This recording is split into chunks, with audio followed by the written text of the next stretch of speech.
अस्सलाम वालेकुम। जनाब, हमारी कॉस्ट एंड मैनेजमेंट अकाउंटिंग में डिस्कशन चल रही थी कॉस्ट क्लासिफिकेशन के ऊपर।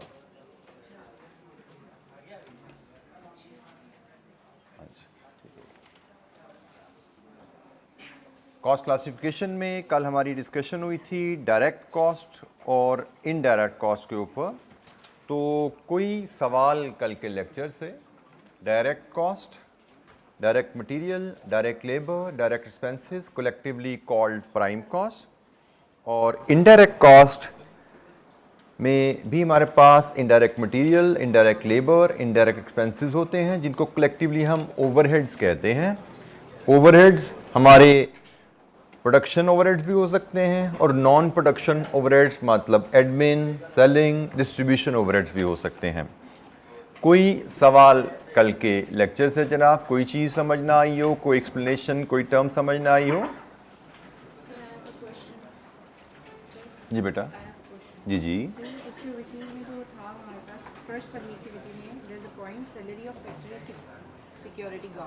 जी, salary of factory security guard. इसमें हमने प्रोडक्शन कंसीडर किया था ना, लेकिन अगर एक फैक्ट्री है जिसका कोई गोडाउन नहीं है और वो अपनी फैक्ट्री में ही साइड पे एज अ स्पेयर स्पेस जो है वो अपनी प्रोडक्ट्स रखते हैं, तो फिर ये सेलिंग में भी आएगा? Security guard not necessarily inventory godowns की सिक्योरिटी के लिए होता है। सिक्योरिटी गार्ड प्रेमिसेस की सिक्योरिटी के लिए होता है जनरली, ठीक है। वो आपकी जो आप प्लांट एंड मशीनरी है, जो आपकी प्रोडक्शन हो रही है, उसकी पिलफरेज को एसेट की सेफ गार्ड के लिए अवेलेबल होता है प्रेमिसेस की सिक्योरिटी के लिए। आपकी स्टोरेज फैक्ट्री के अंदर है, आपकी स्टोरेज फैक्ट्री के बाहर है, there will be a security guard available at the gate of the factory, ठीक है। तो जो फैक्ट्री के गेट पे सिक्योरिटी गार्ड है उसकी salary will be regarded as the production cost, क्योंकि हमने एक बड़ा सिंपल सा असूल रखा।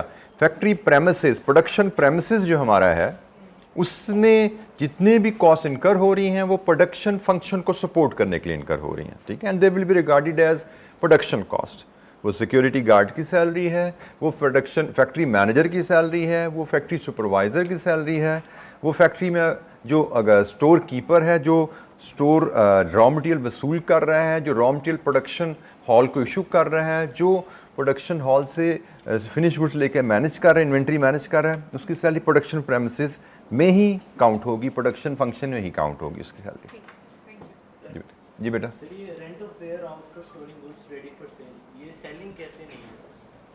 बेटा ये डिस्ट्रीब्यूशन कॉस्ट है। सेलिंग कॉस्ट, सेलिंग कॉस्ट को अगर हम डिफाइन करना चाहें, सेलिंग कॉस्ट क्या होती है?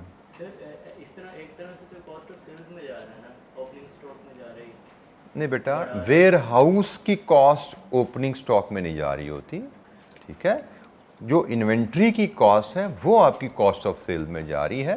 हम जब वेयर हाउस की कॉस्ट बात कर रहे हैं जो कि डिस्ट्रीब्यूशन टू कस्टमर के लिए यूज़ किया जा रहा है, फिनिश गुड्स, जिसमें वेयर हाउसेज अगर आप देखें ऑर्गेनाइजेशन में कई तरह के होते हैं। जैसे जो फैक्ट्रीज़ हैं, बड़ी फैक्ट्रीज़ हैं जिनकी सप्लाई पूरे मुल्क में जाती है, उनके वेयर हाउस पूरे मुल्क में फैले होते हैं। फॉर एग्जांपल एक कराची में फैक्ट्री है, वो सारा KPK में भी सप्लाई करते हैं, वो पंजाब में भी सप्लाई करते हैं, तो वो फैक्ट्री का वेयर हाउस, एक वेयर हाउस पेशावर में शायद होगा, एक warehouse may be Lahore में होगा।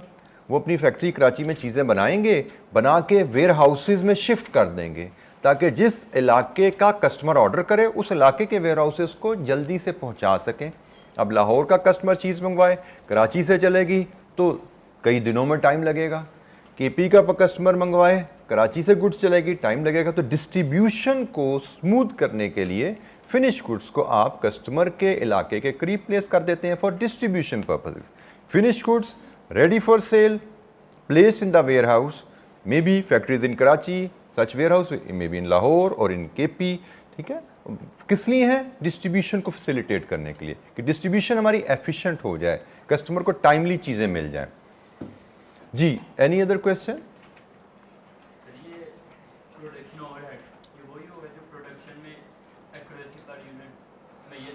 जी, प्रोडक्शन कॉस्ट है और पर यूनिट एक्यूरेसी से मेजर नहीं हो सकती, ठीक है, उसको हम प्रोडक्शन ओवरहेड कहेंगे। Indirect production cost will be called production overhead, जैसे रेंट है, जैसे इलेक्ट्रिसिटी है, जैसे फैक्ट्री सुपरवाइजर की सैलरी है, जैसे लुब्रिकेशन ऑयल है मशीन्स का, ये सारे आपके प्रोडक्शन ओवरहेड्स की मिसालें हैं जी। एनी अदर क्वेश्चन, कोई और सवाल? अच्छा जी, एक थोड़ा सा मैं तारुफ करवा दूं, आकिब इज़ हेयर, अगर आप उनके देख सकें, ही इज़ माई टीए। आप लोगों को कोई सपोर्ट एकेडमिक चाहिए हो तो आकिब से आप क्वालिटी एश्योरेंस डिपार्टमेंट में रब्ता कर सकते हैं। अक्सर क्लासेस में भी ये अवेलेबल हुआ करेंगे। बाकी आप लोगों को जो एकेडमिक सपोर्ट, क्लास में कोई चीज़ अगर आपसे मिस हुई, क्लास में आप नहीं पूछ सके, क्लास आपकी मिस होगी, तो आप इनसे अपनी सपोर्ट ले सकते हैं, ठीक है। ये will be up to date हमारी क्लासेस में क्या चल रहा है, डेली ये तकरीबन हर क्लास में ही हमें नज़र आया करेंगे। रेगुलरली क्लासेस ले भी रहे होंगे तो आपको ये मटेरियल भी शेयर कर लेंगे क्लास में क्या डिस्कस। वैसे तो मैंने कहा रेगुलर रहना है, लेकिन जस्ट इन केस किसी वजह से अगर खुदा न खास्ता कोई आपकी क्लास मिस होती है या तो आप आकिब से रब्ता ज़रूर कर सकते हैं। कोई इशू हो जो वो रिजॉल्व ना कर सके तो जैसे हमने कहा था हम व्हाट्सएप ग्रुप बनाएंगे, आप व्हाट्सएप ग्रुप पर भी कम्युनिकेशन कर सकते हैं अपने साथियों से, मेरे साथ। अच्छा जी, बल्कि आगे चलने से पहले व्हाट्सएप ग्रुप की मैंने बात की तो वो मामला भी थोड़ा सा हम हल कर लें। व्हाट्सएप ग्रुप हमने मैंने कर लिए थे। कल मुझे मैनेजमेंट ने कहा जी हमें खुद ही काम थोड़ा सा मेहनत करनी पड़ेगी। फ़िज़िकल क्लासेस के जो ग्रुप है वो अपनी मदद आपके तहत बनाए जाएंगे, ऑनलाइन के तो उन्होंने बना दिए। तो अब उसमें एक काम बड़ा सिंपल सा है जी। एक तो मैंने मेल हर सेक्शन, जिस हमारा सेक्शन है तो आपका जैसे मेरे लिए this is section 1, CAF 3 section 1, ये ग्रुप क्रिएट हो गया। आकिब को इस सेक्शन में मैंने ऐड कर लिया। अब आप लोगों से जो मैंने कहना है कि आप सब लोग अपना जो एक मैं आकिब का नंबर आपको दूंगा, आपने CAF 3 सेक्शन 1 लिख के आकिब को आपने एक मैसेज करना है, ठीक है। तो आप क्या मैसेज करेंगे कि आकिब का नंबर क्या है? पहले आकिब मुझे अपना नंबर बोलें बेटा। 0317 44 60 501। ये जी आकिब का नंबर है। ये इसमें थोड़ा सा एक ये सिर्फ मेल स्टूडेंट्स आकिब को इस नंबर पे मैसेज करेंगे। अपने साथ आपने सिर्फ लिखना होगा CAF 3 और बैच 1। ये आप CAF 3 बैच 1 लिख के इस नंबर पे व्हाट्सएप करेंगे आप आकिब को, तो आकिब आपको इनवाइट वाया लिंक भेज देगा। आकिब ठीक है, अगर आपको नहीं पता मुझसे पूछ लीजिएगा, आई गाइड यू कि आपने वो कैसे भेजना है। तो ये आप फिर उस ग्रुप को ज्वाइन कर सकोगे उस लिंक के थ्रू। फीमेल में मैं चाहूँगा कि एक फ़ीमेल एडमिनिस्ट्रेटर कोई मुझे एक वॉलंटियर करें, मुझसे अपना नंबर शेयर कर लें, उनको मैं ऐड कर लूँगा। वो एडमिनिस्ट्रेटर फिर फीमेल्स में अपना नंबर शेयर कर लें ताकि वो अलहदा से ग्रुप होगा फीमेल्स का, तो वो उसी तरह यही काम जो आकिब करेगा मेल के ग्रुप्स में, वही एक फ़ीमेल वॉलंटियर कर लेंगी फ़ीमेल के ग्रुप्स में। तो वॉलंटियर बेटा आप एक काम कीजिए, इसमें पहले पेज पे मुझे अपना नाम और नंबर लिख के मुझे दे दीजिए, फिर मैं आपको इसको लिंक भेज दूंगा, आपको ऐड कर दूंगा ग्रुप में। तो ये जी हमारी आज इंशाअल्लाह ग्रुप्स हमारे बन जाएंगे। CAF 3 1 ये लिख के आप भेजिएगा ताकि आपको अप्रोप्रिएट ग्रुप का लिंक आ जाए। अच्छा जी, थैंक यू। दोबारा अब हम आते हैं जी स्टडीज़ की तरफ। लीजिए जी, यहाँ तक हमारी बात हुई थी डायरेक्ट इनडायरेक्ट कॉस्ट में। कोई क्वेश्चन, कोई इशू जी? अच्छा जी, थोड़ी सी एक्टिविटीज़ करते हैं ताकि अगर कोई हमें कोई कमी पेशी है तो ये हमारी निकले। मज़ीद हमारे पास कुछ एक्टिविटीज़ हैं। Which of the following would be classed as indirect labour? इनमें से इनडायरेक्ट लेबर कौन सी है? Assembly worker. असेंबली वर्कर क्या होता है? जो प्रोडक्ट को जोड़ रहा है, प्रोडक्ट के पीसीस को जोड़ रहा है, असेंबल कर रहा है, ये तो डायरेक्ट वेजेस होती हैं। Store assistant in factory store. Store assistant direct indirect? Indirect, क्योंकि ये प्रोडक्ट बनाने पे काम नहीं कर रहा, ये तो स्टोर में जो इन्वेंट्री आइटम्स हैं, जो आपके रॉ मटेरियल है, मे बी स्टोर्स के पुर्जे हैं, उनको संभाल रहा है, ये तो इनडायरेक्ट है। प्लास्टरर इन अ बिल्डिंग कंपनी। प्लास्टर, दीवार को प्लास्टर करने वाला डायरेक्ट लेबर है, क्योंकि उनका काम बिल्डिंग बनाना है और वह डायरेक्ट बिल्डिंग बना रहा है, प्लास्टरर है, तो ये डायरेक्ट लेबर है। An audit clerk in an accountancy firm direct है, क्योंकि ऑडिट फर्म का काम सर्विस देना है। जिस तरह प्रोडक्ट बनाने वाली ऑर्गेनाइजेशन में प्रोडक्ट बनाने वाला वर्कर डायरेक्ट होता है, इसी तरह सर्विस ऑर्गेनाइजेशन में सर्विस डिलीवर करने वाला वर्कर डायरेक्ट होगा। ऑडिट फर्म सर्विस देती है और ऑडिट क्लर्क या ऑडिट ट्रेनी ऑडिट सर्विस देने में इन्वॉल्व है। तो ये ऑडिट फर्म सर्विस ऑर्गेनाइजेशन के लिहाज से ये डायरेक्ट कॉस्ट होगी इसकी सैलरी, ठीक है जी। बी में कहते हैं जी डायरेक्ट कॉस्ट आर, इनमें से कौन सी डायरेक्ट कॉस्ट हैं? A cost which can be identified with a cost centre but not a cost unit. Cost centre से मुराद होती है डिपार्टमेंट, कॉस्ट सेंटर का मतलब होता है डिपार्टमेंट, ठीक है जी। और कॉस्ट यूनिट से मुराद होती है प्रोडक्ट। तो अब हम दोबारा पढ़ते हैं इन मीनिंग्स के साथ। अ कॉस्ट, डायरेक्ट कॉस्ट कौन सी है? A cost which can be identified with a cost centre but not a cost, a single cost unit. क्या ये डायरेक्ट कॉस्ट होती है? नो। डायरेक्ट कॉस्ट तो वो होती है जो डिपार्टमेंट वाइज नहीं, प्रोडक्ट वाइज हमें पता लगे। मतलब जैसे हमने बात की थी फैक्ट्री का रेंट, ये तो प्रोडक्शन डिपार्टमेंट की कॉस्ट है, बट वो डायरेक्ट तो नहीं है ना। डायरेक्ट कॉस्ट तो होती है जो पर यूनिट हमें पता लग सके, तो ये तो भाई डायरेक्ट कॉस्ट नहीं है। नेक्स्ट, इसको हमने कहा जी ये तो डायरेक्ट कॉस्ट नहीं है। Cost which can be identified with a single cost unit और कॉस्ट सेंटर। उन्होंने कहा जी एक प्रोडक्ट के लिए मिल जाए या एक डिपार्टमेंट के लिए मिल जाए वो डायरेक्ट है? नो। प्रोडक्ट के लिए मिल जाए डायरेक्ट है, लेकिन डिपार्टमेंट के लिए मिल जाए तो डायरेक्ट नहीं है। लेकिन और का वर्ड आ गया है साथ, ये जुमला यहां खत्म हो जाता तो यस ये डायरेक्ट कॉस्ट है, लेकिन और कॉस्ट सेंटर आने की वजह से ये जुमला भी गलत हो गया। ऐसी कॉस्ट जो कॉस्ट यूनिट के हिसाब से पता लग जाए या डिपार्टमेंट के हिसाब से पता लग जाए, या की वजह से ये जुमला आगे आने की वजह से ये भी खराब हो गया, ये भी डायरेक्ट कॉस्ट नहीं है। Cost which can be attributed to an accounting period. Attributed से मुराद रिलेट की जा सके। अकाउंटिंग पीरियड मतलब मंथ, क्वार्टर, ईयर, जिस पीरियड के लिए अकाउंट्स बनाए जाते हैं उस पीरियड को हम अकाउंटिंग पीरियड कहते हैं। यूजुअली अकाउंटिंग पीरियड एनुअल होता है, सालाना अकाउंट्स बनते हैं। तो जनाब वो कह रहा है ऐसी कॉस्ट जो पता लगे किस साल से रिलेट करती है। जो 2019 की कॉस्ट है, 2020 की कॉस्ट है, वो डायरेक्ट है, तो आंसर इज नो। तो इसका मतलब नन ऑफ द अबव, इनमें से कोई भी डायरेक्ट कॉस्ट नहीं है। This statement holds true. D जी जी बेटा, सर्विस, पहली बात डायरेक्ट कॉस्ट की डेफिनेशन हम याद रखें। Cost which can be traced with accuracy to the product we produce और सर्विस वी प्रोवाइड। इसको हम थोड़ा सर्विस ऑर्गेनाइजेशन में भी एक्सटेंड कर दें। कॉस्ट यूनिट, आप जब प्रोडक्ट बना के बेच रहे हैं तो आपकी कॉस्ट यूनिट प्रोडक्ट्स हैं जो आप बना रहे हैं। जैसे हम डेस्क की मिसाल लेके चल रहे थे। जब आप सर्विस ऑर्गेनाइजेशन में हैं तो आप क्या बेच रहे हैं? आप सर्विस बेच रहे हैं। और वो सर्विस क्या है? ऑडिट में जी हम क्लाइंट ए का ऑडिट कर रहे हैं, तो क्लाइंट ए की ऑडिट की कॉस्ट जो एक्यूरेसी से मेजर की जा सकती है वो डायरेक्ट कॉस्ट है। फॉर एग्जांपल, ऑडिट कैसे काम करते हैं कि आप एक ऑडिट टीम बनाते हैं, 1 2 3 लोग हैं जी, ये 3 लोग क्लाइंट ए का ऑडिट करेंगे जाके। अब उन 3 लोगों की कॉस्ट गेज करना कि उन्होंने कितना टाइम स्पेंड किया क्लाइंट पे, can that not be measured with accuracy? Direct cost है ना। मैं client A is my cost unit, मैं क्लाइंट ए का ऑडिट डिलीवर कर रहा हूं। क्लाइंट ए की ऑडिट की कॉस्ट मेजर करना विद एक्यूरेसी। 3 स्टाफ मैंने डिप्यूट किए हैं, उन 3 स्टाफ मेंबर्स ने कितना टाइम लगाया क्लाइंट ए पे और उस टाइम की कॉस्ट क्या है? Can we measure that with accuracy? The answer is yes.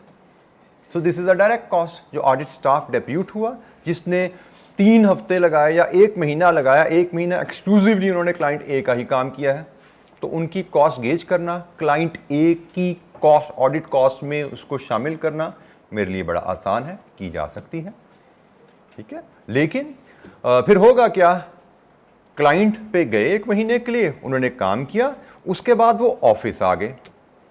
Office में आए तो ऑफिस की एनवायरनमेंट में बैठ के उन्होंने, ऑफिस के कमरों में बैठ के जहां पे 10 और क्लाइंट्स की ऑडिट हो रहे हैं, वहां पे उन्होंने मजीद काम किया, पार्टनर से मीटिंग्स की, कुछ प्रिंट्स लिए। ये अब शेयर्ड कॉस्ट है, इसको एक्यूरेटली मेजर नहीं किया जा सकता, क्योंकि ऑफिस में मेरे ऑफिस का किराया है, उसमें तो 10 क्लाइंट्स का, 20 क्लाइंट्स का ऑडिट चल रहा है इस वक्त, वो काम नहीं हो सकता। लेकिन जो स्टाफ डिप्यूट हुआ क्लाइंट पे, जिसने स्टाफ पे जाकर काम किया, वो तो भाई क्लाइंट ए का काम कर रहे हैं, लेकिन मेरे ऑफिस में जो चीज़ें चल रही हैं वो तो 10 या 20 क्लाइंट्स की चीज़ें चल रही हैं। तो ऑफिस के खर्चे ऑफिस में पियंस हैं, जो मेरे ऑफिस में पियंस हैं जिनकी सैलरी मैं दे रहा हूँ, वो मेरे कुछ स्टाफ को चाय भी पिला रहा है जो क्लाइंट ए का ऑडिट करके आया है। मेरे ऑफिस में एयर कंडीशनिंग है जो जिससे वो बेनिफिट उठा रहे हैं वो बच्चे, तो वो एयर कंडीशनिंग कॉस्ट, पीएन की कॉस्ट वो डायरेक्टली एक्यूरेटली मैं मेजर नहीं कर सकता क्लाइंट ए के हिस्से कितनी जाएगी, लेकिन उस स्टाफ की कॉस्ट क्लाइंट ए के लिए मेजर करना आसान है, वो डायरेक्ट है क्योंकि वो काम सिर्फ क्लाइंट ए का कर रहे हैं।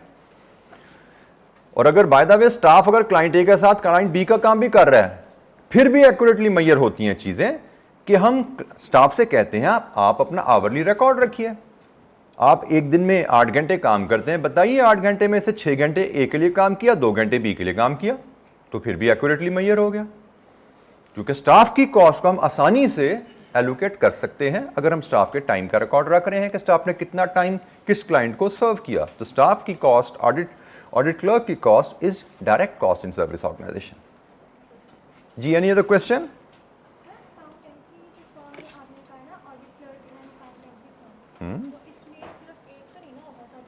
जी बिल्कुल, ज़्यादा सारे होंगे। मैंने तो इसलिए मिसाल में 3 लोग कहे, मैंने और क्लाइंट ए के ऑडिट पे 3 लोग भेजे, क्लाइंट बी के ऑडिट पे 6 लोग भेजे, क्लाइंट सी के ऑडिट पे 2 लोग भेजे। वो एक ही क्लाइंट पे है, बेटा एक क्लाइंट पे हैं तो भी मेजरेबल है। मैंने ये भी कहा कि मैंने एक मिस्टर एक्स को कहा है कि भाई आपने 4 घंटे क्लाइंट ए पे लगाने हैं और उसके बाद 4 घंटे आपने क्लाइंट बी पे लगाने हैं, even then it is the direct cost.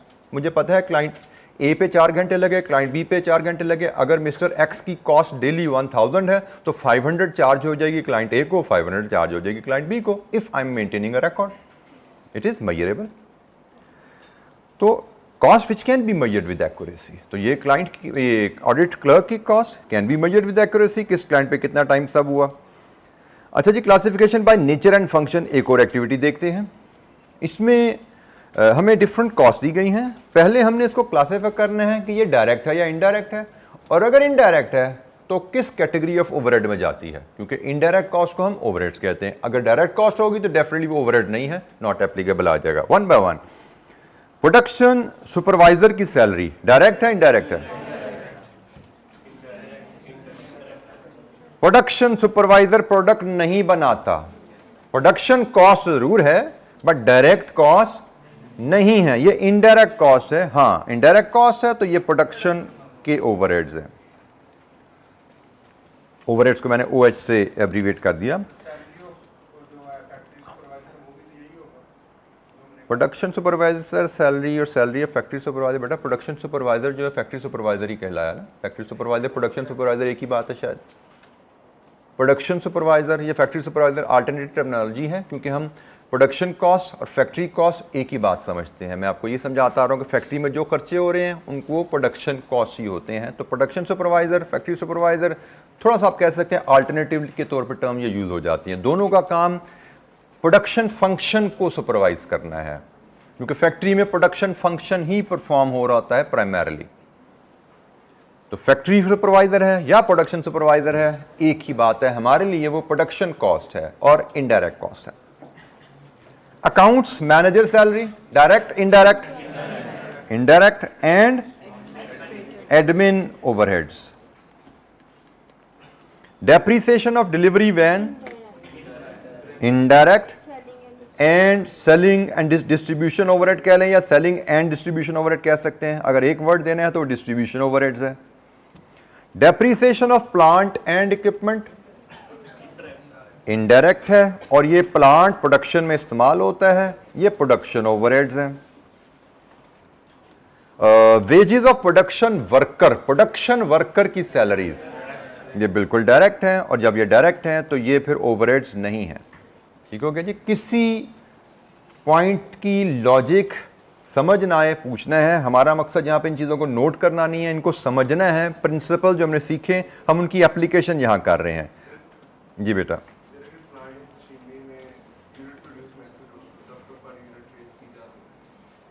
जी, अगर डेप्रिसिएशन पर यूनिट मेथड पे चार्ज की जाती है तो क्या वो डायरेक्ट कॉस्ट बन जाती है?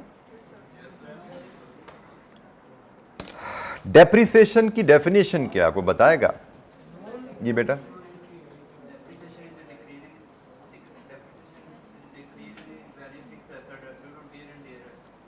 Is it an accurate decrease or it is an estimated decrease? Depreciation is an estimated cost. तो जब डेप्रिसिएशन एस्टिमेटेड कॉस्ट है, वो आप पर यूनिट चार्ज करो या पर एनम चार्ज करो, एक्यूरेट तो नहीं है ना, एस्टिमेट ही रहेगा, तो इनडायरेक्ट ही रहेगा। डेप्रिसिएशन इज ऑलवेज इनडायरेक्ट, क्योंकि हमने डायरेक्ट कॉस्ट की डेफिनेशन में एक वर्ड बोला एक्यूरेटली मेजर की जा सके। डेप्रिसिएशन एक्यूरेटली मेजर नहीं की जाती, डेप्रिसिएशन एस्टिमेटेड बेसिस पे चार्ज की जाती है कि हम 1 लाख की मशीन ली, हम उसको 10 साल अंदाजन इस्तेमाल करेंगे, तो उसकी कॉस्ट को 10 साल में तकसीम कर दो। और मशीन हो सकता है मैं 8 साल बाद फेंकनी पड़ जाए, हो सकता है 12 साल चल जाए, हमने अंदाजा लगाया हम उसको 10 साल इस्तेमाल करेंगे, तो उसकी कॉस्ट को हम 10 साल में तकसीम करने चल पड़े हैं। Estimate, depreciation is always an estimated cost. जी बेटा,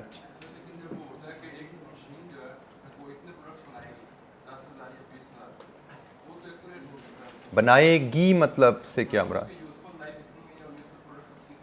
बेटा मशीन की useful life if it is so accurate, जैसे आप कह रहे हो कि हाँ जी 10,000 बाद उसका पहिया बंद हो जाएगा, देन एक्यूरेटली मेजर कर सकते हो, तो डेफिनेशन वही रहेगी भाई, अगर एक्यूरेटली मेजर कर सकते हो, बट नॉर्मली एक्यूरेटली मेजर नहीं कर सकते। Normally it is an estimate. कहा जाता है जैसे आपको गाड़ी को खरीदो, वारंटी दी जाती है जी 5 साल या 1.5 लाख किलोमीटर। कल ये किसी गाड़ी के मेरे ESPN पे देख रहा था, ऐड आया हुआ था जी 1.5 लाख 5 साल या 1.5 लाख किलोमीटर चलेगी वारंटी है। इसका ये तो नहीं कि 1.5 लाख बाद गाड़ी का इंजन सीज हो जाएगा, फिर रिपेयर कराओ फिर चल पड़ेगा। तो मशीनरी तो ऐसे ही होती है भाई कि आप चाहो तो 1.5 लाख बाद बेच दो गाड़ी, चाहो तो उसको ओवरऑल कराओ फिर आगे 2 साल चला लो और उसको, और ठीक है। तो नॉर्मली मशीन्स में ऐसा नहीं होता, बट येस अगर आपको गारंटी ठप्पे के साथ मिला जिसके बाद बंद उठा के ले जाएंगे मशीनरी अगले, और 10,000 यूनिट के बाद बनाने हैं आपने, तो यस फिर आप एक्यूरेटली मेजर कर सकते हो, तो कर दो चार्ज। क्राइटेरिया, असूल, मैं फिर कह रहा हूं आपने ये नहीं याद रखना कि भाई डेप्रिसिएशन डायरेक्ट है या डेप्रिसिएशन इनडायरेक्ट है, क्राइटेरिया पे मेजर करो। क्राइटेरिया क्या है? If it can be measured with accuracy per unit तो डायरेक्ट है। अब आपको कोई ऐसी स्टेटमेंट उसने ऐसी कॉस्ट दे दी है जो नॉर्मली इनडायरेक्ट होती है, जैसे डेप्रिसिएशन नॉर्मली इनडायरेक्ट है, लेकिन उसने ऐसी कहानी डाल दी है कि क्वेश्चन में स्टेटमेंट ऐसी दे दी है जिससे आपको पता लग रहा है यार ये तो एक्यूरेटली मेजर हो रही है, तो आप उसको डायरेक्ट ट्रीट करेंगे। तो हमने किसी चीज को लॉक नहीं करना, लॉक सिर्फ हमारे असूल हैं, एग्जाम्पल्स लॉक नहीं है। एग्जाम्पल्स की स्टेटमेंट हमें बताएगी कि ये जो केस की स्टेटमेंट हमें बताएगी कि ये किस तरफ जाते हैं, डायरेक्ट में जाते हैं इनडायरेक्ट में जाते हैं। जैसे मैंने रेंट की मिसाल दी, रेंट आपका पर मंथ है तो इनडायरेक्ट है, लेकिन अगर आपका लैंडलॉर्ड से arrangement rent per unit produced है तो डायरेक्ट बन जाता है। ठीक है, अच्छा जी, अब हम मूव करते हैं अपनी 4th क्लासिफिकेशन की तरफ, क्लासिफिकेशन बाय बिहेवियर। हमने कॉस्ट, हमें कंपनी की कॉस्ट का डाटा दिया जाए, उसको हमने कहा हम चाहें तो बाय एलिमेंट 3 टुकड़ों में तकसीम कर सकते हैं, मटेरियल, लेबर, ओवरहेड। हम चाहें तो कंप्लीट कॉस्ट को बाय फंक्शन डिफरेंट टुकड़ों में, प्रोडक्शन, नॉन प्रोडक्शन, और नॉन प्रोडक्शन को फिर further admin, selling, finance cost में तकसीम कर सकते हैं। बाय फंक्शन तकसीम कर सकते हैं कि किस डिपार्टमेंट, बाय फंक्शन कह लें या बाय डिपार्टमेंट कह लें, एक ही बात है, क्योंकि different department different function perform कर रहे होते हैं। फिर हमने बाय नेचर तकसीम करने की बात की, हम अपनी ओवरऑल कंपनी की कॉस्ट को डायरेक्ट और इनडायरेक्ट कॉस्ट में तकसीम कर सकते हैं। अब लास्ट क्लासिफिकेशन, अगर हमें अपनी कंपनी की कॉस्ट डिटेल दी जाए तो हम उनको बाय बिहेवियर भी तकसीम कर सकते हैं, कॉस्ट के बिहेवियर को देख के। ये तमाम क्लासिफिकेशन हमें कॉस्ट एंड मैनेजमेंट अकाउंटिंग के डिफरेंट टॉपिक्स में को समझने के लिए और उनमें परफॉर्म करने के लिए बहुत ज़रूरी हैं। तो जनाब, एक बाय बिहेवियर कॉस्ट की जब बात करते हैं तो एक कॉस्ट कहलाती है fixed cost. Fixed cost is a cost which does not change with the change in activity level, या which remains fixed with the change in activity level। Activity से मुराद हम प्रोडक्शन ले सकते हैं, एक्टिविटी से मुराद हम सेल्स ले सकते हैं। तो ऐसी कॉस्ट जो प्रोडक्शन के ऊपर या नीचे होने से ना बदले, ऐसी कॉस्ट जो सेल्स के बढ़ने या कम होने से ना बदले, that will be cost fixed cost. For example, factory का रेंट, आप फैक्ट्री में 1 यूनिट बनाओ, 100 यूनिट बनाओ, नॉर्मली रेंट पर मंथ होता है, रेंट का उससे कोई ताल्लुक नहीं है, तो rent is a fixed cost. Normally factory manager की सैलरी, फैक्ट्री में 1 यूनिट बने, 100 बने, मैनेजर तो बैठा है, फिक्स्ड कॉस्ट। अकाउंट्स मैनेजर की सैलरी, आप 1 बनाओ, 100 बनाओ, 1 यूनिट बेचो, 1000 बेचो, अकाउंट्स मैनेजर तो पर मंथ सैलरी पे पॉइंट होता है। Fixed cost which does not with the change in activity. हम इसको ग्राफिकली भी यहां पे देख सकते हैं। हमें 2 ग्राफ हमारे पास अवेलेबल हैं। अगर ये लेवल ऑफ एक्टिविटी है, मतलब 0 यूनिट्स से 1000 यूनिट्स, 2000 यूनिट्स, लेकिन total cost is the same. आप 0 यूनिट बना रहे हो तो भी फैक्ट्री का किराया जा रहा है, आप 1000 यूनिट बना रहे हो तो भी से, ये हम कहते हैं जी, ये से फिगर जो है, यहाँ पे डॉलर की जगह हम रुपीज़ अपनी करेंसी लाते हैं, ये रुपीज़ में सपोज ये 100,000 है। आप 0 यूनिट बनाओ तब भी 1 लाख किराया है, 1000 यूनिट बना रहे हो तब भी 1 लाख किराया है, 2000 यूनिट बना रहे हो तब भी 1 लाख किराया है। तो किराया कांस्टेंट चल रहा है। This is fix cost. Production बढ़ाते जाओ, कॉस्ट नहीं बदल रही, प्रोडक्शन कम कर लो, कॉस्ट नहीं कम हो रही, फिक्स कॉस्ट। फिक्स कॉस्ट के बिहेवियर को कॉस्ट पर यूनिट के अंदाज में भी देखा जा सकता है। 1 लाख कॉस्ट है और आप 1000 यूनिट बना रहे हो तो आपकी कॉस्ट पर यूनिट कितनी आएगी? 1 लाख बटा 1000, 100। आप 2000 यूनिट बना रहे हो तो आपकी कॉस्ट पर यूनिट कितनी रह जाएगी? 50। ऐसा ही है जी। तो फिक्स्ड कॉस्ट पर यूनिट कम होती जाती है जैसे जैसे प्रोडक्शन बढ़ती है, क्योंकि कॉस्ट तो लाख ही है। 1000 यूनिट बनाए तो 1 लाख बटा 1000, फिक्स कॉस्ट पर यूनिट 100 है। 2000 यूनिट बनाए, फिक्स कॉस्ट आपकी हो जाएगी 1 लाख बटा 2000, 50 रुपए। जितने यूनिट्स बढ़ाते जाओगे सेम फिक्स कॉस्ट ज्यादा प्रोडक्शन पे डिवाइड होती जाएगी। ये है फिक्स कॉस्ट का बिहेवियर। या फिक्स कॉस्ट आपने जब एक फैक्ट्री ले ली किराए पे तो फैक्ट्री आपके पास है, अब आप उसमें जितनी ज्यादा प्रोडक्शन कर लोगे उतना आपका फायदा है, क्योंकि हमारे किसी भी बिजनेस बनाने की वजह बेसिक ऑब्जेक्टिव होता है प्रॉफिट कमाना। और प्रॉफिट कब कमाया जाता है? जब आप प्राइस ज्यादा से ज्यादा ले सको विद कम से कम कॉस्ट। तो कॉस्ट को कम करना और प्राइस को बढ़ाना, ये 2 काम करेंगे तो प्रॉफिट बढ़ते जाएंगे। तो हम यहां पे देख रहे हैं कि अगर हम प्रोडक्शन बढ़ा लें तो हमारी cost, fixed cost per unit कम होती जाती है। हमें प्रोडक्ट बनाने में फिक्स्ड कॉस्ट इनकर करना मजबूरी है, किराए पे फील्डिंग लेना मजबूरी है, फैक्ट्री मैनेजर रखना मजबूरी है। अब हमने किराए पे फैक्ट्री भी ले ली है, फैक्ट्री मैनेजर भी रख लिया है, तो अब हमारी कोशिश होनी चाहिए अपनी प्रोडक्शन को ज्यादा से ज्यादा बढ़ाएं। जितनी प्रोडक्शन ज्यादा बढ़ाएंगे उतनी हमारी कॉस्ट कम होती जाएगी। प्रोडक्शन के बढ़ने की वजह से कॉस्ट पर यूनिट कम होती है। ये बिहेवियर्स हमें जानना ज़रूरी है, क्योंकि हमने आगे मैनेजमेंट अकाउंटिंग भी पढ़नी है, जिसमें हमने डिसीजन मेकिंग सीखनी है कि हम कंपनी के प्रॉफिट्स को बढ़ाने के लिए हमें क्या करना चाहिए। तो कॉस्ट का बिहेवियर आपको एक इंडिकेशन दे रहा है कि प्रॉफिट्स को बढ़ाने की जब बात करेंगे आप, तो उसमें से एक तरीका कॉस्ट का बिहेवियर हमें बता रहा है कि हम प्रोडक्शन बढ़ा के अपनी कॉस्ट को कम कर सकते हैं पर यूनिट, और कॉस्ट पर यूनिट कम होगी, प्राइस हमारी से 200 रुपए पर यूनिट है, तो जैसे जैसे प्रोडक्शन बढ़ती जा रही है कॉस्ट पर यूनिट हमारी कम होती जा रही है और प्राइस माइनस कॉस्ट हमारा प्रॉफिट बढ़ता जा रहा है। ठीक है, तो प्रॉफिट बढ़ाने के लिए कॉस्ट के बिहेवियर को अगर समझते हैं तो एक तरीका हम यहीं पे समझ पा रहे हैं कि भी प्रोडक्शन बढ़ाओ प्रॉफिट बढ़ जाएगा जी। Fixed cost, cost which does not change with the change in activity level, या cost which remains constant with the change in activity level, एक ही बात है। एनी क्वेश्चन जी? फिक्स्ड कॉस्ट क्या है जी बेटा? बेटा नंबर्स में बदल रही है ना, कॉस्ट पर यूनिट यहाँ पे बन कैसे रही है? आप देखो ना, कॉस्ट पर यूनिट आपकी बन रही है इस केस में total cost over units produced. तो हम बात क्या कर रहे हैं कि टोटल कॉस्ट तो 1 लाख ही है, फैक्ट्री का किराया तो 1 लाख ही है, 1000 यूनिट बनाओ या 2000 यूनिट बनाओ, लेकिन कॉस्ट पर यूनिट आपकी 100 होगी अगर आप 1000 यूनिट बना रहे हो, और कॉस्ट पर यूनिट आपकी 50 रुपए रह जाएगी अगर आप 2000 यूनिट बनाओगे। कॉस्ट पर यूनिट चेंज हो रही है, टोटल कॉस्ट सेम है, किराया हम फैक्ट्री का लाख ही दे रहे हैं, लेकिन यूनिट ज्यादा बना देंगे तो वो कॉस्ट ज्यादा यूनिट्स पे तकसीम हो जाएगी।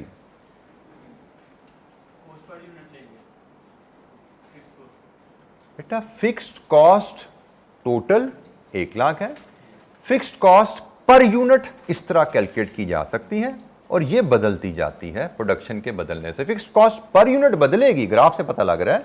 Fixed cost per unit production बदलने से बदलती है, but fixed cost total same रहती है। टोटल फिक्स्ड कॉस्ट सेम है, किराया फैक्ट्री का सेम है, लेकिन उसी किराए में आप 1000 यूनिट बना रहे हो, उसी किराए में आप 2000 यूनिट बना रहे हो, तो रेंट पर यूनिट तो कम होता जाता है ना प्रोडक्शन बढ़ने के साथ। ये हम बात करें, हम फिक्स टोटल कॉस्ट का बिहेवियर भी देख रहे हैं और हम कॉस्ट पर यूनिट का बिहेवियर भी देख रहे हैं। फिक्स कॉस्ट टोटल कॉस्ट का बिहेवियर क्या है, फिक्स कॉस्ट पर यूनिट का बिहेवियर क्या है। इसी तरह हम वेरिएबल कॉस्ट को भी समझते हैं। वेरिएबल कॉस्ट बिल्कुल उलट है। वेरिएबल कॉस्ट जो वेरी करती है, जो चेंज होती है प्रोडक्शन के साथ। प्रोडक्शन बदलती है, वेरिएबल कॉस्ट बदलती है। जैसे ये डेस्क की वर्कशॉप में ये जो लकड़ी है, ये वेरिएबल कॉस्ट है। जितने ज़्यादा डेस्क बनाएंगे उतनी ज़्यादा लकड़ी इस्तेमाल होगी, जितने ज़्यादा डेस्क बनाएंगे उतनी ज़्यादा वर्कर्स को सैलरी देनी पड़ेगी, क्योंकि आप सैलरी पर यूनिट देते हो। ठीक है, ये वेरिएबल कॉस्ट की मिसाल है। जितनी ज़्यादा प्रोडक्शन करोगे उतनी ज़्यादा मशीनरी चलेगी, उतनी ज़्यादा मशीनरी में लुब्रिकेशन ऑयल यूज़ होगा, वेरिएबल कॉस्ट है। ठीक है, सो वेरिएबल कॉस्ट की डेफिनेशन क्या है, कॉस्ट विच चेंजेस। हर नए यूनिट के साथ एडिशनल कॉस्ट वेरिएबल कॉस्ट है। हर नए यूनिट के साथ जो कॉस्ट एडिशनल इनकर हो, हर नया यूनिट बना जेब से पैसे और निकल गए, फिर नया यूनिट बना फिर जेब से पैसे निकल रहे हैं, तो वो आपकी वेरिएबल कॉस्ट कहलाएगी। मैं फिर इसको रिलेट करूं किराए के साथ। एक यूनिट बनाया, कुछ एडिशनल किराया देना पड़ा नॉर्मली, पर मंथ किराया भाई। 2 यूनिट बनाओ, 1000 बनाओ, 5000 बनाओ, किराया नहीं निकला। लेकिन एक यूनिट बनाया 10 फुट लकड़ी गई, 2 यूनिट बनाए 20 फुट लकड़ी गई, 3 यूनिट बनाए 30 फुट लकड़ी गई। हर नए यूनिट के साथ जा रहा है। 1 यूनिट बनाया, 1 यूनिट की सैलरी दी वर्कर को। 2 यूनिट बनाए, 2 यूनिट की सैलरी देनी पड़ी। 3 यूनिट बने, 3 यूनिट की सैलरी देनी पड़ी। ठीक है, सो हर यूनिट के साथ कॉस्ट नई इनकर हो रही है। तो हर नए यूनिट के साथ अगर जेब से नए पैसे निकल रहे हैं, एडिशनल पैसे निकल रहे हैं, तो जिस हेड में वो निकल रहे हैं वो वेरिएबल कॉस्ट कहलाती है। The variable costs are the costs that tend to vary in total with the level of activity. एक यूनिट की तनख्वाह अगर हम वर्कर को 1000 रुपया देते हैं, 1 यूनिट बनाएंगे तो वेजेस विल बी 1000, 2 यूनिट बनाएंगे तो total wages will be 2000, 3 unit बनाएंगे टोटल वेजेस विल बी 3000। ठीक है जी, हर एडिशनल यूनिट के साथ टोटल कॉस्ट अगर बढ़ती जा रही है तो ये वेरिएबल कॉस्ट है। वेरिएबल कॉस्ट का बिहेवियर अगर आप देखना चाहें प्रोडक्शन के साथ, तो ये जनाब वेरिएबल कॉस्ट का बिहेवियर है। जैसे जैसे प्रोडक्शन बढ़ रही है वैसे वैसे टोटल वेरिएबल कॉस्ट बढ़ती जा रही है। लेकिन वेरिएबल कॉस्ट पर यूनिट की बात करें तो variable cost per unit constant रहती है। पहले यूनिट की तनख्वाह 1000, दूसरे यूनिट की तनख्वाह फिर 1000, तीसरे यूनिट की तनख्वाह फिर 1000, तो पर यूनिट हर नए यूनिट के लिए अलहदा 1000 आपको पे करना पड़ता है। वेरिएबल कॉस्ट टोटल, पहला यूनिट 1000, दूसरा यूनिट टोटल लेबर कॉस्ट 2000 होगी, तीसरा यूनिट, चले मैं अगर यहां पे वैल्यू डाल दूं, 1 यूनिट है 1000 आपने वेजेस पे की, 2 यूनिट बनाए आपने वेजेस 2000 पे की, आपने 3 यूनिट बनाए आपने वेजेस 3000 रुपए पे की। टोटल वेजेस आपकी बढ़ती जा रही हैं जैसे जैसे प्रोडक्शन बढ़ी है, टोटल कॉस्ट। लेकिन कॉस्ट पर यूनिट तो 1000 ही पे कर रहे हैं ना आप 1 यूनिट बनाओ उसकी भी 1000 पे की आपने, दूसरा यूनिट बनाई उसकी भी 1000 पे की, तीसरा यूनिट बनाया उसकी भी 1000 पे की। तो वेरिएबल कॉस्ट का बिहेवियर क्या है, टोटल वेरिएबल कॉस्ट जैसे जैसे प्रोडक्शन बढ़ती है बढ़ती जाती है, लेकिन variable cost per unit constant रहती है। हर नए यूनिट की कॉस्ट सेम होती है आपकी। This is the common behaviour जी। Any question? Variable cost, fixed cost and variable cost different तरह की कॉस्ट होती हैं। मैंने वेरिएबल कॉस्ट की मिसाल दी, वर्कर की सैलरी वेरिएबल कॉस्ट, आपकी लुब्रिकेशन ऑयल मशीन का it is a variable cost. और कोई मिसाल वेरिएबल कॉस्ट की जी? Can you think of another example of variable cost? Production में चले जाओ, नॉन प्रोडक्शन में आ जाओ जी बेटा।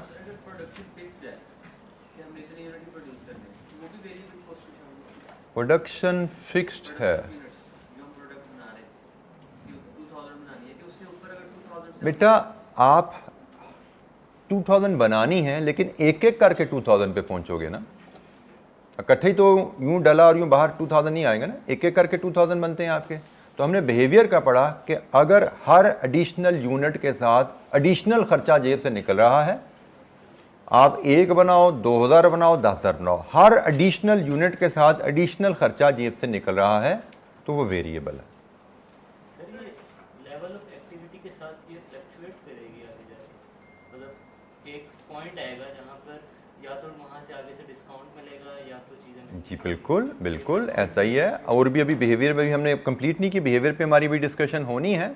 मैंने एक वर्ड बोला जो नॉर्मली आप लोग रजिस्टर नहीं करते, इस तरह के पॉइंट आते हैं तो बोलते हैं, मैंने कहा normally this is the behaviour which is shown, but yes you are absolutely right, exceptions are there. इसमें भी इशू आएगा, अभी फिक्स कॉस्ट में भी इशू आएगा, उसको भी मैंने छेड़ना है। अभी हमने बात शुरू किया बिहेवियर में, अभी आगे हमारी कुछ एग्जाम्पल्स रहती हैं, अभी कुछ क्लासिफिकेशन रहती हैं, बट यू आर राइट, ऐसा ही है। हमेशा variable cost per unit fix नहीं रहेगी। आपके साथी ने बिल्कुल ठीक कहा कि जैसे जैसे हम ज़्यादा फॉर एग्जांपल मटेरियल की बात करें, मैंने कहा जी लकड़ी, एक टेबल बना तो 10 फुट स्मॉल हुई, 2 टेबल बने 20 फुट हुई, 3 टेबल बने 30 फुट बनी। जैसे जैसे हम प्रोडक्शन बढ़ा रहे हैं, we are using more wood, we are buying more wood, and when we are buying more we can negotiate with the supplier का भैया मैं डिस्काउंट दे दो। This is very normal, very common होता है। हम आम पर्सनल लाइफ में भी ऐसा करते हैं कि हम जी 2 चीज़ें ले रहे हैं तो मेरे को डिस्काउंट दो। यस ऐसा होगा, लेकिन उसको हम आगे चल के डील करेंगे, but this is the normal behaviour we should know. Cost per unit normally will stay constant, but yes there may be change, reduction आ सकती है। जी एनी अदर क्वेश्चन? उस पर बात करते हैं, अभी उसको भी हमने डिस्कस करना है। फिक्स्ड कॉस्ट की कोई और एग्जांपल? मैंने एग्जांपल मांगी थी वेरिएबल कॉस्ट की, आपने मेरे को एग्जांपल दी थी? कोई नहीं दी किसी ने। वेरिएबल कॉस्ट की एग्जांपल मांगी थी मैंने। Electricity is by the way it has some variable component, इसको हम हटें और कोई एग्जांपल बजाएं। इंश्योरेंस कॉस्ट, इंश्योरेंस का प्रोडक्शन से यूजुअली ताल्लुक नहीं होता। इंश्योरेंस आपकी एसेट्स की होती है। जैसे आप अपनी बिल्डिंग की इंश्योरेंस कराते हो, खुदा ना खास्ता बिल्डिंग में फायर लग जाए। आप अपनी प्लांट की इंश्योरेंस कराते हो, खुदा ना खास्ता प्लांट को कोई डैमेज हो जाए। आप अपनी स्टॉक्स की इंश्योरेंस करवाते हो। स्टॉक्स की इंश्योरेंस पर जब जाते हैं, yes there we can think of के स्टॉक्स की इंश्योरेंस वेरिएबल कॉस्ट होती है, क्योंकि वहाँ पे आपको आपकी इंश्योरेंस का तरीकाकार क्या होता है कि आपके की वैल्यू का 1% आपने इंश्योरेंस पे करना है। तो इसका मतलब 100 रुपये का यूनिट है तो 1 रुपया इंश्योरेंस पे करोगे।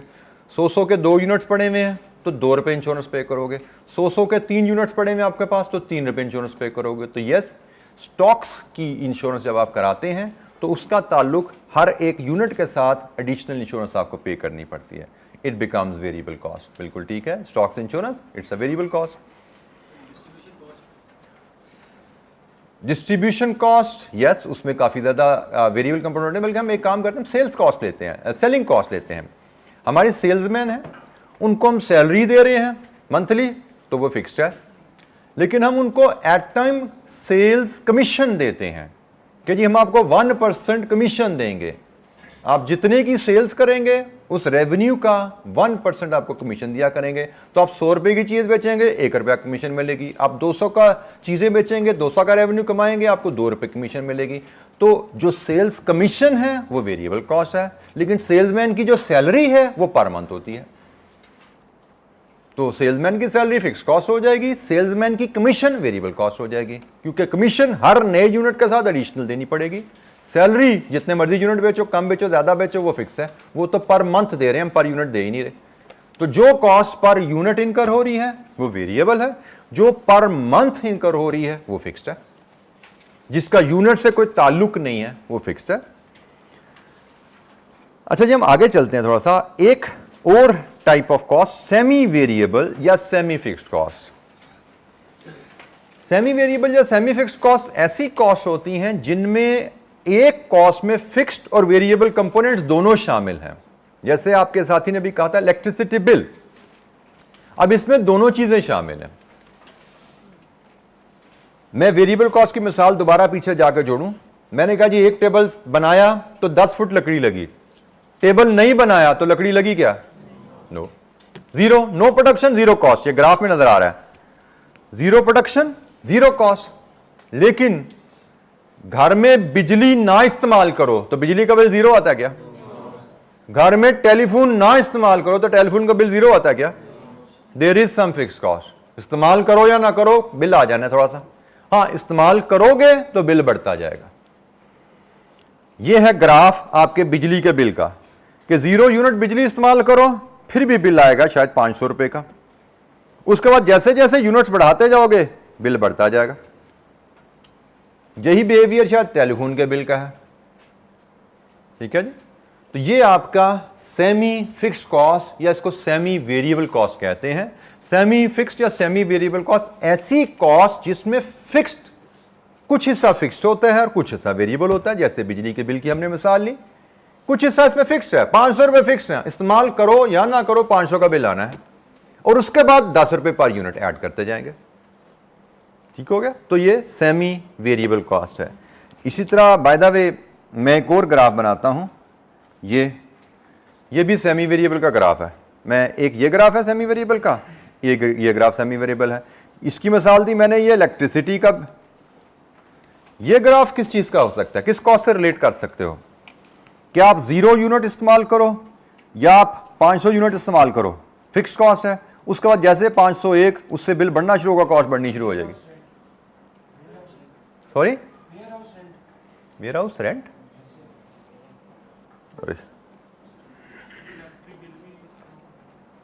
वेयर हाउस रेंट आप पर यूनिट के हिसाब से बढ़ना शुरू हो जाएगा। बेटा आप इसको क्या हो गया,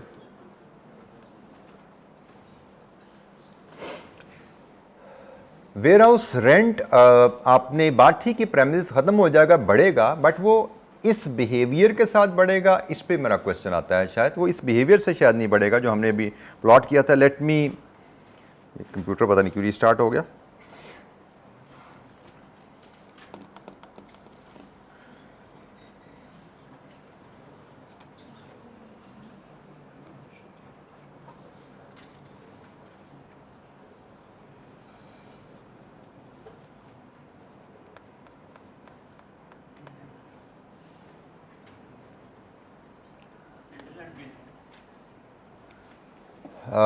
इसमें जी मैं इसको कहूँगा, मैं अपने मोबाइल बिल की मिसाल दूँ तो पोस्ट पेड मोबाइल बिल, जिसमें अगर आपको फेमिलियरिटी इतनी नहीं है कि अक्सर बच्चों को मतलब एज अ स्टूडेंट हम प्रीपेड यूज़ कर रहे होते हैं, उसमें एक मंथली लाइन रेंट होता है। ये घर वैसे PTCL में भी ये ऑप्शन होती है, वो भी अक्सर मुझे फ़ोन आते रहते हैं पैकेज के लिए। मैंने से कंपनी से एग्री किया हुआ है कि भाई मैं आपको मंथली 1000 रुपीज़ पे करूँगा। उन्होंने मुझे कहा जी 1000 रुपीज़ में 500 मिनट आपके फ्री हैं, मतलब मैं 1000 पे करूं, 500 मिनट तक मोबाइल में यूज़ करूं, मेरा बिल 1000 ही रहेगा। हाँ, 500 से ज़्यादा मिनट यूज़ करूंगा, पर मिनट चार्जेस शुरू हो जाएंगे। तो मोबाइल का जो बिल है मेरा, पोस्ट पेड मोबाइल बिल, ये एग्जाम्पल है, टिपिकल एग्जाम्पल है इस ग्राफ की। मतलब सेमी फिक्स्ड, मेरे मोबाइल का बिल भी सेमी फिक्स्ड है या सेमी वेरिएबल है। उस बिल में कुछ हिस्सा फिक्स्ड होता है और कुछ हिस्सा वेरिएबल होता है। मतलब उसमें डाटा की मैं बात करूं तो मेरे मोबाइल बिल में से 5 GB डाटा रेंट में शामिल है। मैं जो 1000 पे करता हूं, 5 GB डाटा यूज़ कर लूं, कोई पैसे चार्ज नहीं होते, इस रेंट में शामिल है। लेकिन 5 GB से ज़्यादा डाटा यूज़ होगा, बिल बढ़ना शुरू हो जाएगा पर MB या जो भी उनका चार्जेस हैं। तो mobile bill, post paid mobile bill के लिए ये ग्राफ है। ये भी सेमी फिक्स्ड या सेमी वेरिएबल है, क्योंकि इस कॉस्ट में कुछ हिस्सा फिक्स्ड है, कुछ वेरिएबल है। और ये जो ग्राफ है जो हमने इलेक्ट्रिसिटी बिल के लिए देखा, ये भी सेमी वेरिएबल का ग्राफ है। इसमें कुछ हिस्सा फिक्स्ड है, यूज़ करें या ना करें बिल आना है, और उसके आगे वेरिएबल शुरू हो जाता है। ये दोनों ग्राफ्स आपके ऑप्शन है, डिफरेंट टाइप की सेमी वेरिएबल कॉस्ट की एग्जांपल्स हैं। और semi variable cost per unit का बिहेवियर ऐसे ही रहता है, चूंकि इस कॉस्ट में कुछ पोर्शन फिक्स्ड भी शामिल है, तो इसलिए ये जो फिक्स कॉस्ट पर यूनिट का बिहेवियर था ना, वो इसमें रिफ्लेक्ट हो रहा है।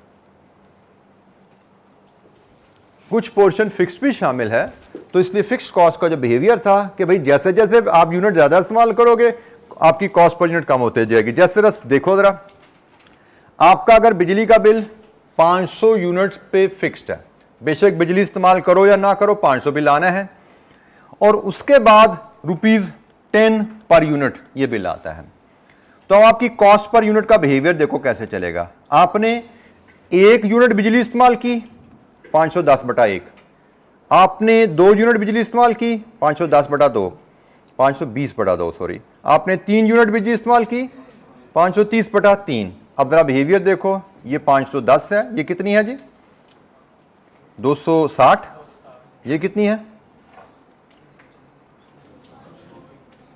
कितनी जी 140, 143। अब आप बिहेवियर देख लें, आपकी कॉस्ट पर यूनिट का बिहेवियर ये बन रहा है कि पहले आपने 1 यूनिट इस्तेमाल किया, कॉस्ट 510 है, 2 यूनिट इस्तेमाल किए, कॉस्ट 260 पे आ गई, 3 यूनिट इस्तेमाल किए, कॉस्ट आपकी 143 पे आ गई। तो कॉस्ट पर यूनिट का बिहेवियर तकरीबन वही है जो फिक्स कॉस्ट का होता है। जैसे fix cost per unit production बढ़ने से कम होती जाती है, इसी तरह semi variable cost per unit भी प्रोडक्शन बढ़ने से कम होती जाती है। सेमी वेरिएबल या सेमी फिक्स कॉस्ट। 2 एग्जाम्पल मैंने आपसे शेयर की, एक बिजली का बिल, एक telephone bill. There could be many other example. जैसे जैसे आगे चलेंगे डिफरेंट कॉस्ट हमारी सामने आती जाएंगी, तो हम उनको देखते जाएंगे कि भाई ये कौन सी है, ये वेरिएबल है, ये फिक्स्ड है, ये सेमी वेरिएबल या सेमी फिक्स्ड। इसको हम सेमी वेरिएबल भी कहते हैं, इसको सेमी फिक्स्ड भी कहते हैं। मतलब इसमें दोनों टाइप्स की कॉस्ट अवेलेबल हैं, कुछ हिस्सा वेरिएबल है, कुछ हिस्सा फिक्स है। जी एनी क्वेश्चन, कोई सवाल? जी सर, इसमें हम वो एग्जांपल ले सकते हैं कि अगर सेलमैन को हम कहें कि जो सेलमैन 500 तक बेचेगा उसे कुछ नहीं कमीशन मिलेगा, जो 500 से ज़्यादा सेल करेगा उसको फिर कमीशन मिलेगा। Exactly, very good example. बिल्कुल ऐसा ही है कि भाई आपकी सैलरी है 10,000 पर मंथ, अप टू 500 यूनिट्स की सेल। हाँ, 500 यूनिट से ज्यादा बचोगे तो पर यूनिट 10 रुपए और मिलेंगे। बिल्कुल ठीक है। जिस बिकम्स देन फिर वेजेस उसकी जो बन जाएगी, जो सेल्समैन की सैलरी बन जाएगी, वो सेमी वेरिएबल बन गई। कुछ हिस्सा फिक्स्ड है, यूनिट बेचो या ना बेचो, वो ये वाला ग्राफ बन जाएगा। कभी 500 यूनिट तक सैलरी फिक्स है, उसके आगे सैलरी बढ़नी शुरू हो जाएगी। ठीक है, बिल्कुल ठीक है। ये फिर सेल्समैन सैलरी का ग्राफ भी बन जाता है, मोबाइल बिल का ग्राफ भी है, सेल्समैन सैलरी का ग्राफ भी बन गया अगर उसकी फिक्स प्लस कमीशन है उसके पास। जी एनी अदर कोई क्वेश्चन? जी बेटा।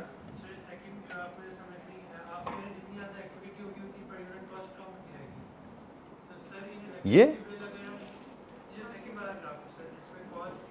जी बेटा, मैंने इसकी ये मिसाल ये बनाई ना, मैंने इसकी मिसाल ये बनाई कि आपका बिल 500 रुपये फिक्स्ड है और 10 रुपये पर यूनिट उसके बाद चार्ज होता है। तो आप 1 यूनिट इस्तेमाल करोगे, आपका बिल 510 है।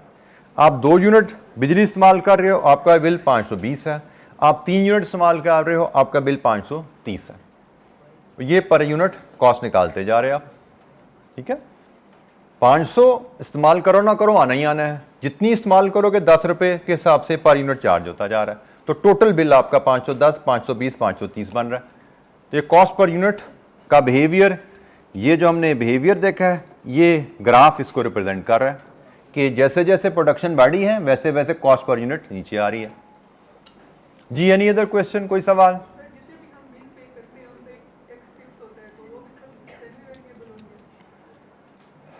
टैक्स फिक्स होता है मतलब बेटा वो टैक्स इसमें ही शामिल हो गया ना। ये जो 500 रुपये है उसमें आपका लाइन रेंट प्लस टैक्स उसमें शामिल होता है, तो फिक्स कॉस्ट में आ गया ना टैक्स आपका। बेटा ये जितने भी बिल वाली बात नहीं, इससे मैं घबराता हूँ। मैंने कल एक जुमला बोला था, असूल याद रखो बेटा। अगर सब में टैक्स है तो सब फिर सेमी वेरिएबल होंगे, लेकिन हो सकता है आपको एग्जाम में जो बिल है उसमें टैक्स ना हो। बात समझ नहीं मेरी?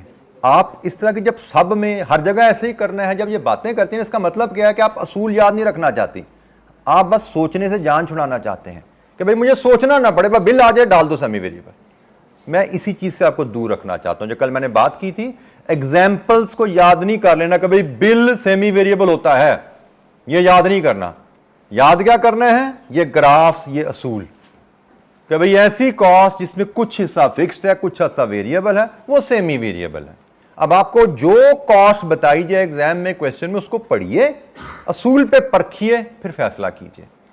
मैंने इसीलिए आपको कल मिसाल दी थी, रेंट फिक्स भी हो सकता है, लेकिन हो सकता है एग्जाम में आपको रेंट दिया जाए पर यूनिट, तो वो वेरिएबल है। पर मंथ है तो फिक्स्ड है, इनडायरेक्ट है। पर यूनिट है तो वेरिएबल है, डायरेक्ट है। असूल नहीं भूलेंगे हम, असूल याद रखेंगे। एग्जाम्पल को साइड पे कर दो, जो कॉस्ट सामने आए असूल पे परख के फैसला करना, डायरेक्ट इनडायरेक्ट। एग्जाम्पल्स याद नहीं करनी। जब मैंने आपको कल एक जुमला ये बोला कि नहीं बोला, शायद मैंने बोला था कि दिमाग को एज अ प्रोसेसर यूज करो, इंफॉर्मेशन फीड करो, सोचो, फिर जवाब निकालो उसमें से। डायरेक्ट जवाब ना निकाल के फेंक दो। आप चाहते हो भाई कॉस्ट, बिल आ गया सेमी वेरिएबल, सोचना नहीं है, रेंट आ गया फिक्स्ड, सोचना नहीं है। इस चीज से बचना है, इसलिए मैंने आपको वार्न किया और आइंदा मैं बार बार करता रहूंगा। असूल याद रखो, उस पर परख के फिर फैसला करना है, एग्जाम्पल को याद नहीं करना हमने। जी एनी अदर क्वेश्चन? समटाइम्स होता है कि जिससे हम नेटफ्लिक्स है या फिर मोबाइल में कुछ ऐप्स होती हैं जो हमें ऑफर कराती है कि फर्स्ट 3 डेज आपकी कॉस्ट उतनी होगी अगर आप अभी बाय करते हैं, और with the passage of time भी इतनी फिर वक्त के साथ इंक्रीज होती रहेगी। सर इसकी कौन सी ग्राफ में एग्जांपल्स है? मसलन मैं ये कोई एग्जांपल दीजिए कि 3 दिन में बाय करेंगे तो कॉस्ट, वो तो आपकी कोई ऑफर आई हुई है ना, शायद आप ऑफर की बात कर रहे हो। वो तो आपको अरे कोई ये किताब भाई आप आज खरीद लो तो 500 किया, कल खरीदोगे तो 520 किया, तो ये पर किताब की कीमत ही है ना, तो वेरिएबल ही है ना, पर यूनिट हमें पे करनी पड़ी है। वेरिएबल कॉस्ट चेंज हो रही है, आज खरीदोगे तो 500 किया, कल खरीदोगे तो 600 किया। कॉस्ट पर यूनिट है, बदल रही है वक्त के साथ, वो तो बदलती रहती है, ठीक है। वो हम वेरिएबल ही रहेगी, हर यूनिट की नई कीमत देनी पड़ रही है, it is variable. Fix cost नए यूनिट के साथ कीमत नहीं बदल रही, नए यूनिट आ रहे हैं, 1 यूनिट 2 यूनिट 4 यूनिट, कीमत वही रह रही है, कॉस्ट नहीं बदल रही। जैसे यहाँ पर मैंने कहा आप 1 minute 2 minute 3 minute up to 500 minute phone इस्तेमाल कर लो, बिल आ रही है, बिल नहीं बदल रहा, ठीक है। तो ये सेमी वेरिएबल है। अच्छा जी, आज के लिए इतना ही। बाकी इंशाअल्लाह एक हमारी कैटेगरी कॉस्ट बाय बिहेवियर में रह गई है, उसको कल डिस्कस करेंगे और फिर अपनी डिस्कशन को मज़ीद आगे कैरी करेंगे। Thank you very much. अस्सलाम वालेकुम।